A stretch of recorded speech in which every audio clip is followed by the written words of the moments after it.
Мої вітання, командири! Ви на каналі DBT, і сьогодні ми зануримось у запекле протистояння в легендарній CNC Generals. Нас очікує неймовірна динаміка, тактичні битви і справжній драйв. Буде гаряче. Не забувайте поставити лайк, підписатись на канал та натиснути на дзвіночок, щоб не пропустити нові відео і трансляції. Усі корисні посилання під цим відео. Там ви знайдете наші сторінки на Trovo, Twitch та YouTube, де регулярно проходять прямі ефіри, спілкування з чатом і гарячі матчі в реальному часі. Долучайтесь. Ну а ми сьогодні розпочнемо з битви між гравцем під нікнеймом Пак. Він грав на цій карті на верхній позиції. Навпроти нього, я не знаю, що це за гравець, JF17 під зеленим кольором на нижній частині карти. Карта Dralin Desert. Невеличка карта, але дуже динамічно на ній розвиваються битви.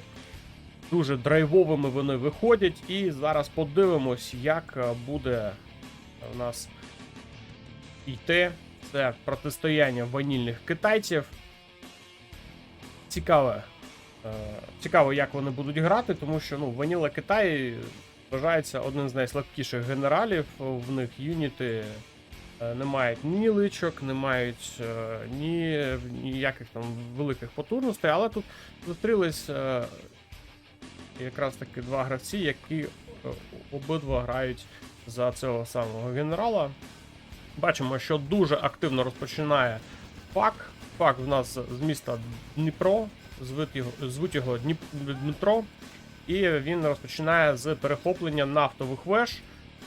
Відразу ж розпочинає з захоплення їх. 4 штуки в нього є вже під контролем.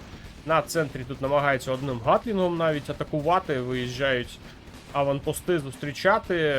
JF також не відстає. В нього є аванпост на правому фланзі, але там все ж таки гатлінг буде зупиняти. Але, можливо, навіть зараз втратить Пак одну з своїх вантажівок. Але ні, навіть цього зараз не зміг зробити JF. Якщо хтось знає, хто такий JF17, напишіть, будь ласка, в коментарях. Також не забувайте якісь ігрові моменти прокоментувати. Можливо, ви десь зіграли б інакше, можливо, якась тактика в гравців не така. Пишіть, буде цікаво почитати. Я думаю, що не тільки мені, але й іншим, хто буде також коментувати ці моменти. І зараз дуже активно виглядає Пак від оборони, поки що JF грає. В нього є 3 ресурсних центра, у Пака поки що 2 ресурсних центра. І 4 аж на захоплені нафтові вежі. Є у Пака 2 військових заводи, казарма і електростанція. У відповідь JF має також 2 військових завода, немає казарми, електростанція і 2 ресурсних центри. У нього казарма знаходиться на центрі і намагається зараз від оборони грати JF, тому що Пак на старті отримав непоганий такий приріст до своєї економіки. Кожна захоплена нафтова вежа дала йому в бюджет по $1000, і це такий серйозний приріст, і ще й додається ще по $200 десь раз в 2-3 секунди. Тому 4 нафтові вежі це дуже серйозно. Велику групу тут же збирає Пак на лівому фланзі. Праворуч він також не хоче віддавати територію. І поки що не вдається JF якось там серйозно завдати загрози. Танк Дракон спалив одну з нафтових веж, яка знаходиться найвеличіше від бази Пака.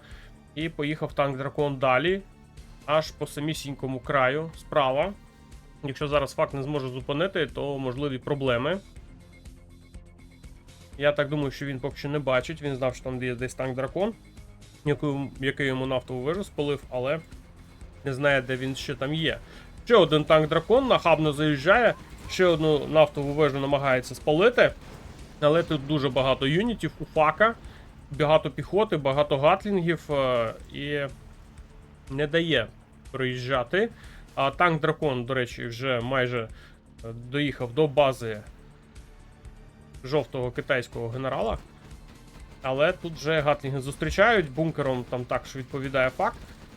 дуже оборонну тактику також вибирає для захисту своєї бази.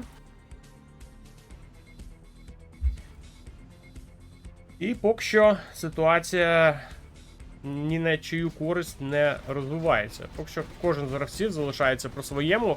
Танки-дракони намагаються від JF один за одним якось протиснутись.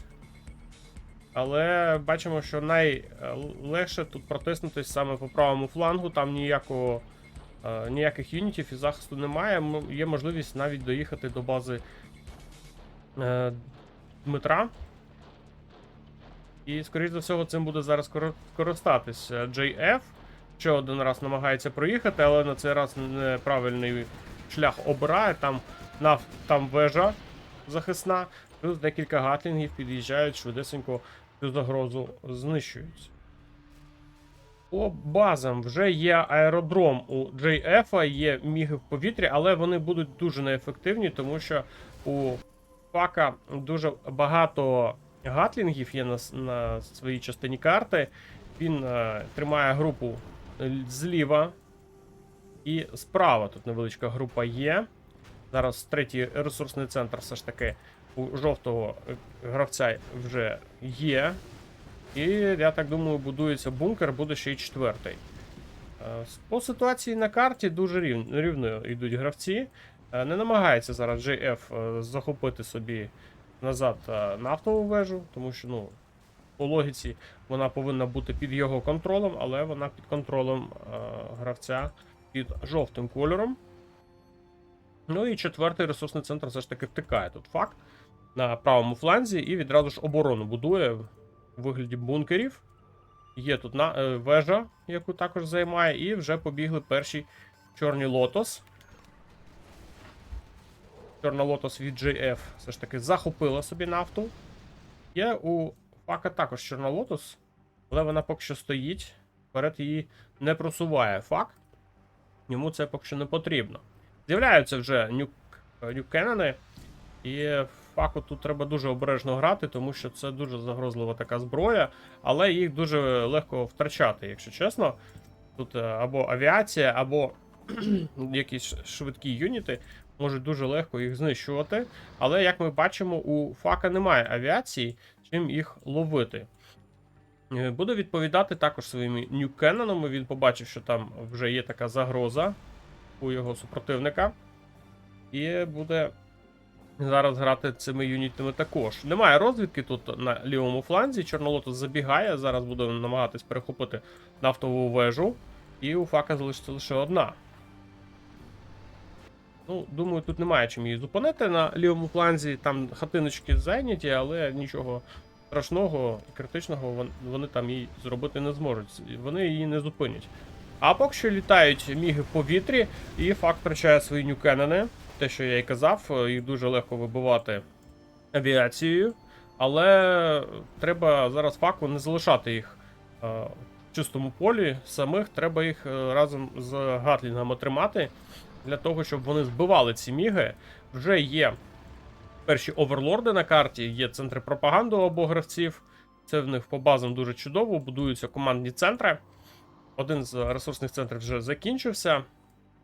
І переходить JF в свій четвертий ресурсний центр поки що в цій грі. Але там не вистачає зараз вантажівок для збору коштів. Коробочки повільно збираються. Чорна Лотос тут захопила все ж таки собі нафтову вежу і побігла далі. Є також Чорна Лотос і від Фака на території у JF, але є аванпост, який її знайшов, побачив, і міги дуже швидко відпрацювали. А тут на тонесенькому гуляє зараз Чорна Лотос від JF, робить забігання на базу до Фака. У Фака вже є ядерна ракета, щойно відбудована. І, скоріш за всього, зараз буде там Чорна Лотос створити свої погані справи. Не вистачає зараз трішки електроенергії Факу, і він вимушений побудувати собі нову електростанцію. На правому фланзі тримає невеличку групу, для того, щоб не було зараз спроб заїхати саме на правий фланг. Вся основна група у Фака знаходиться зліва. Тут лише один дракон-танк, який намагається стримувати цю величезну армію від фака. Є також Ньюкеннон, але він один. Але немає там, не відчуває зараз загрози проти цього Ньюкеннона GF, тому що бачить зараз Чорним Лотосом, що тут база у фака без аеродрому. І зараз захоплює все ж таки нафтову вежу, ядерну ракету, і продає зараз. І JF, трішки коштів він запозичив у фака, і буде зараз нова ядерка відбудована у жовтого китайця. І тут Чорна Лотос вже фака від своєї ж радіації вмирає. Погано, вона коштує $1500. Великі кошти на неї втрачено, а вона так безглуздо загинула. Ще тут втрачено 2 Ньюкеннона від Дмитра з Дніпра. І на правому фланзі тут непогана група, до речі, у JF. Зараз, скоріше за всього, буде намагатись пробиватись, тому що використано гарматний удар. Летить він прямісінько у напрямку ресурсного центру, вибиваються 2 вантажівки.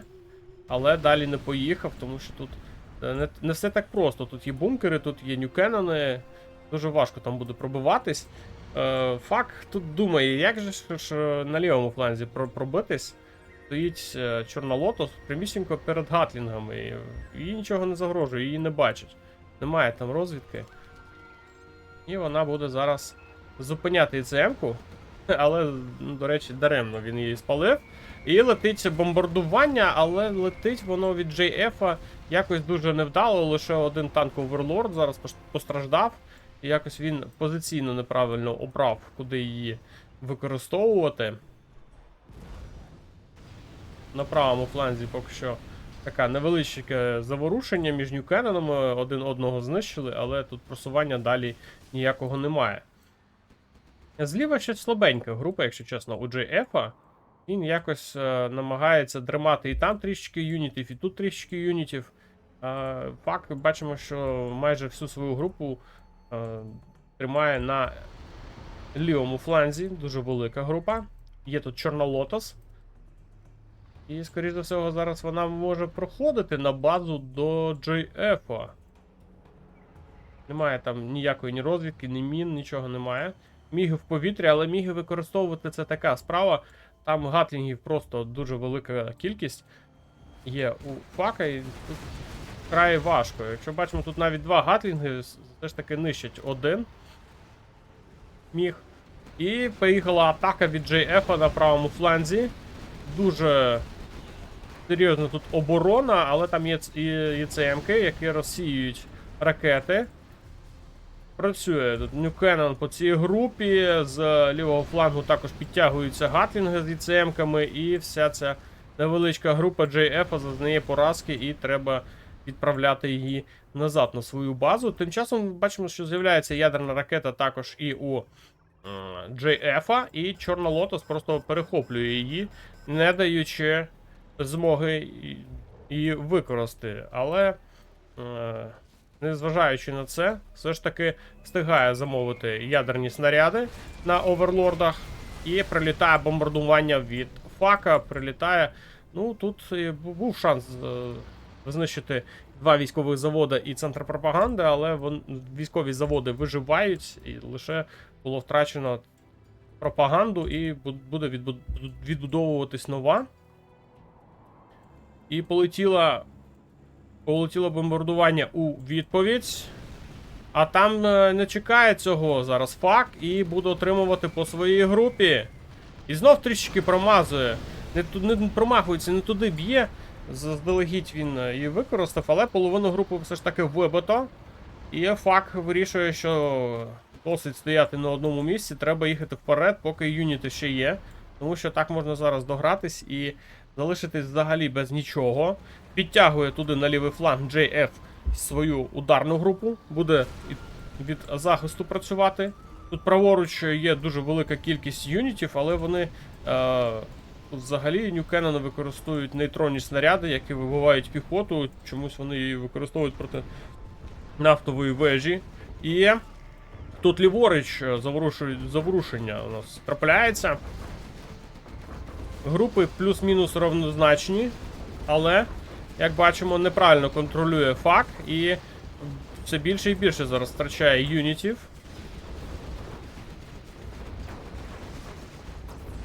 Хоча і не без втрат для JF, теж не дуже добре в нього це виходить, але все ж таки більш переможцем виходить JF. Хоча тут були такі гойдалки, хто там все ж таки переможе. З правого флангу треба знімати і свої війська факу, тому що йому пробили лівий фланг. І зараз треба йти в оборону. Залишається там лише 2 оверлорди на території твоєї бази. 4 оверлорди атакують. Міги також в повітрі. Міги не дають зараз переводити факу в захист свою групу. І 4 оверлорди зараз, ну якщо б не група, яка підтягнулась з правого флангу, то могла б зараз і нищити. Прилітає ще й гарматний удар по Ньюкеннонам. Ну, серйозних зараз втрат зазнає фак, якщо чесно. Дуже влучно б'є. Бомбардуванням, потім гарматним ударом. Але все ж таки JF не вистачає зараз сил дотиснути, закінчити перемогою з своєї атаки зліва.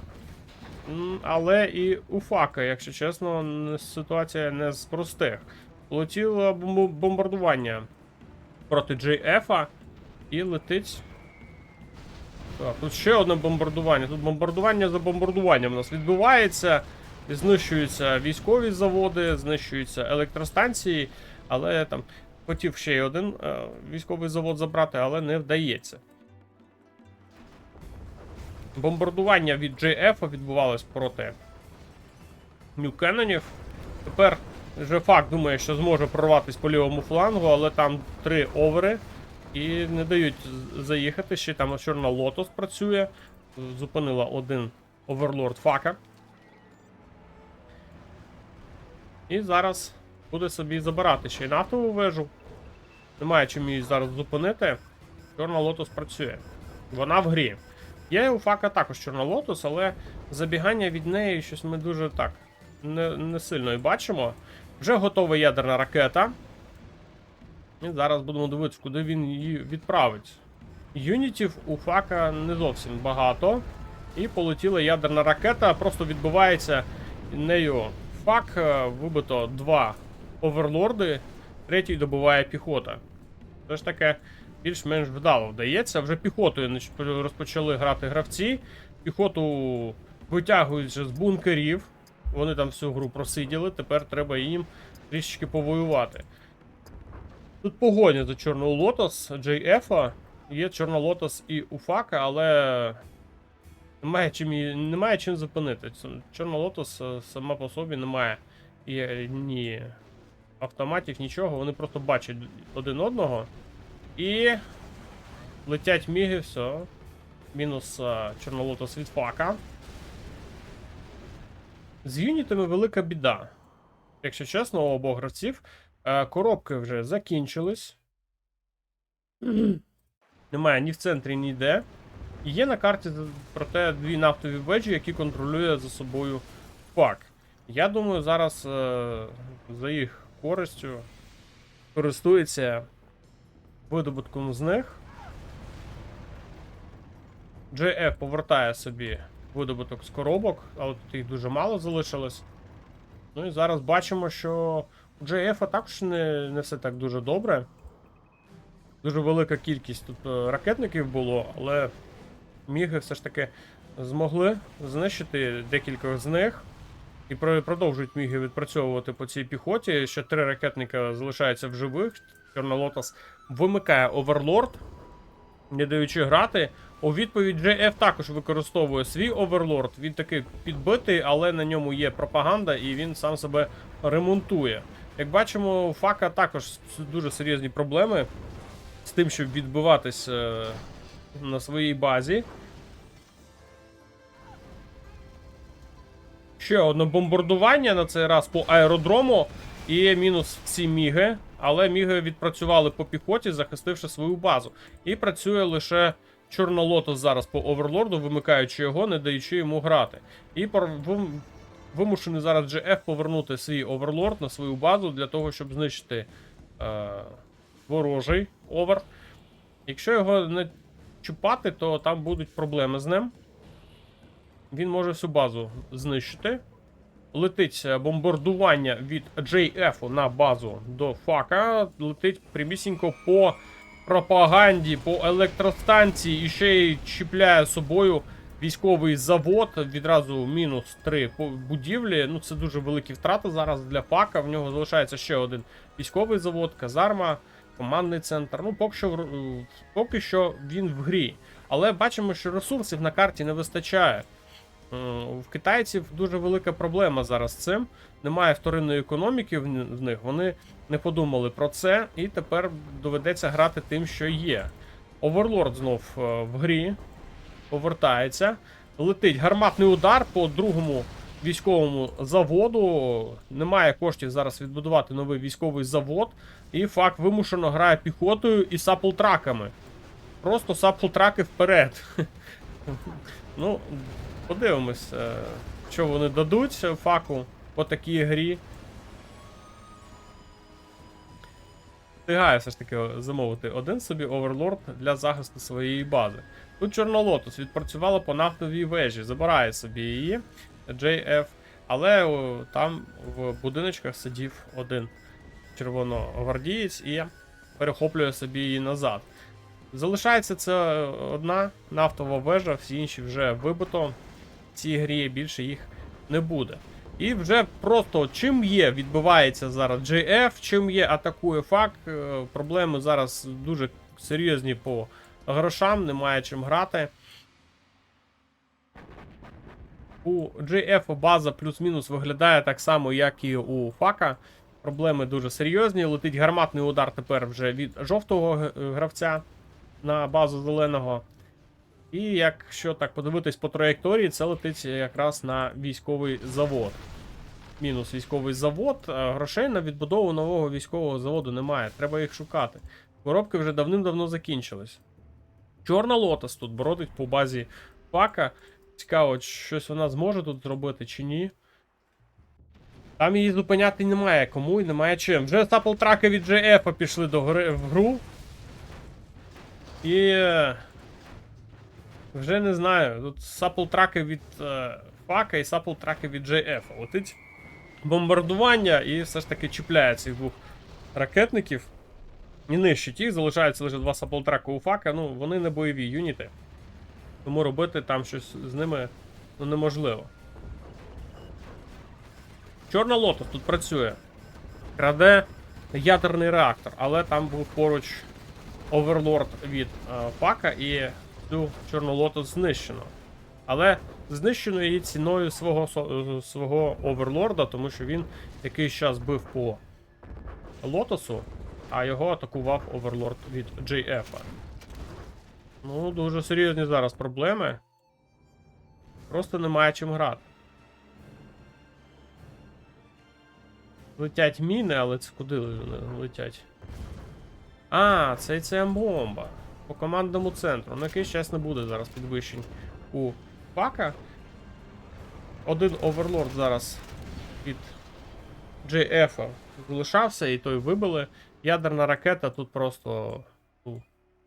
Я не знаю, 2 хвилини залишилось, але вона весь час без електроенергії. Немає зараз коштів на електроенергію, треба якось думати про юніти, і з юнітами дуже велика біда. Це просто саплтраки. Просто саплтраки вперед і все. Знайшов десь кошти JF, продав декілька непотрібних йому споруд і будує свій військовий завод. Відразу ж туди летить гарматний удар. Ой, гарматний удар. Бомбардування. Але виживає все ж таки цей військовий завод. Туди біжить один ракетник. Просто немає коштів. Хлопці грають просто з нічого. Немає там. У фака кошти є, але немає електроенергії, треба електроенергію відбудувати. Виїхав з військового заводу танк Дракон, намагається його фак якось своїми машинками гальмувати. Танк Дракон все ж таки спалив їх і тепер добрався ще й до цього ракетника. Немає вже бульдозера. Коштів на те, що... Ні, є бульдозер, але він далековато від цього військового заводу. І як бачимо, просто... Якщо побудувати військовий завод, так немає коштів на юніти. Якщо треба юніти, то там треба військовий завод. Тут така от проблема зараз у обох гравців. Кошти є лише на відбудову споруд, більш нічого немає. Використовує тут на знищення свій ядерний реактор на повну потужність. Якщо його не зупинити вчасно, то він самознищиться. І летить гарматний удар, і летить бомбардування. Це по ядерній ракеті і по ядерному реактору. І відразу ж міни під військовий завод. І ви все ж таки встигає замовити собі танк майстер бою. Ну, він буде захищати від цього танка Дракона. А більше юнітів і немає. JF знов використовує свої останні два сапл-трака. Коштів 500, просто $500. І все. Залишаються лише самі командні центри і підвищення з них. Ну, Фака ще рятує те, що в нього все ж таки нафтова вежа. Працює досі на його користь. Один ракетник тут є, але він такий вже все. Тут його треба лише штовхнути, і він сам впаде. Ну і сапл-траки, і що буде робити з сапл-траками, невідомо. EJF, здається, не бачить зараз перспективи продовжувати свою гру. Ну, а якщо вам сподобалась ця гра, ставте лайки, коментуйте. Та переходьте до Trovo, Twitch та YouTube, де регулярно проходять прямі ефіри, спілкування з чатом та гарячі матчі в реальному часі. Всі корисні посилання під цим відео. Ну а я з вами не прощаюсь. До нових зустрічей.